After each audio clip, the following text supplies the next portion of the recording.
చిత్తూరు జిల్లా Kuppam TDP party కార్యాలయంలో రాష్ట్ర కార్యదర్శి గోపినాథ్ ఆధ్వర్యంలో బలిజ జేఏసీ సమావేశం నిర్వహించారు. ఈ సమావేశంలో కుప్పంలో బలిజ కాపు కులస్తుల ఎమ్మెల్సీ కంచర్ల శ్రీకాంత్ పాల్గొన్నారు. కుప్పంలోనే కాకుండా రాష్ట్రంలో ఎప్పుడు బలిజలు టీడీపీ వైపే ఉన్నారని ఎమ్మెల్సీ కంచర్ల శ్రీకాంత్ అన్నారు.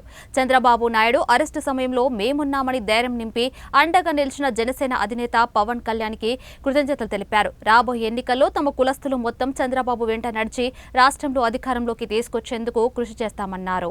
మద్దతు ఇస్తూ ఉన్నారు. ఇప్పుడు అది 100% ఆ మద్దతు కూడగట్టడానికి మండల వైజ్ కమిటీలు వేసుకున్నారు. ప్రతి గడపకు వెళ్ళి పేద బలిజ కుటుంబాల దగ్గరికి వెళ్ళి వాళ్ళ సమస్యలు తెలుసుకొని వాటిని చంద్రబాబు నాయుడు గారు వచ్చిన వెంటనే తీర్చేదానికి కావలసిన ప్రణాళికలన్నీ కూడా తెలుగుదేశం పార్టీ తరఫున మా బలిజ సోదరిమణులు చేస్తూ ఉన్నారు. వాళ్ళందరికీ కూడా నేను మనస్ఫూర్తిగా ధన్యవాదాలు తెలియజేస్తూ ఉన్నాం. వాళ్ళు ఇచ్చిన సమాచారం, వాళ్ళు ఇచ్చిన విజ్ఞప్తులన్నింటినీ చంద్రబాబు నాయుడు గారి దృష్టికి తీసుకువెళ్ళి 100% వాళ్ళకి న్యాయం చేసే విధంగా, వాళ్ళ జీవన ప్రమాణాలు పెరిగే విధంగా, వాళ్ళందరికీ ఆర్థికంగా ఎదిగే విధంగా, వాళ్ళ బిడ్డలందరికీ విద్యా ఉద్యోగ అవకాశాలు కల్పించే దాంట్లో కూడా ఇవ్వాలని చెప్పనేసి నమ్మి వాళ్ళందరూ మద్దతు తెలుపుతున్నందుకు నారా చంద్రబాబు నాయుడు గారి తరఫున, తెలుగుదేశం పార్టీ తరఫున మేము మనస్ఫూర్తిగా అందరికీ ధన్యవాదాలు తెలియజేస్తూ ఉన్నాం.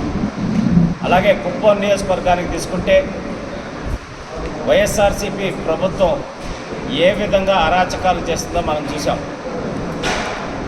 ఇక్కడ మున్సిపల్ చైర్మన్ అభ్యర్థిగా కూడా తెలుగుదేశం పార్టీ అంటే ఎమ్మెల్యే తర్వాత సెకండ్ పొజిషన్ ఉండేటటువంటి మున్సిపల్ చైర్మన్ అభ్యర్థిగా కూడా బలిజ సోదరులకి త్రిలోక్ గారికి కేటాయించడం అనేది చంద్రబాబు నాయుడు గారికి ఇక్కడ బలిజల మీద ఏ విధంగా ప్రేమ ఉంది, ఏ విధంగా వాళ్ళని గౌరవించారనే దానికి ఒక ఉదాహరణ కింద చెప్పచ్చు.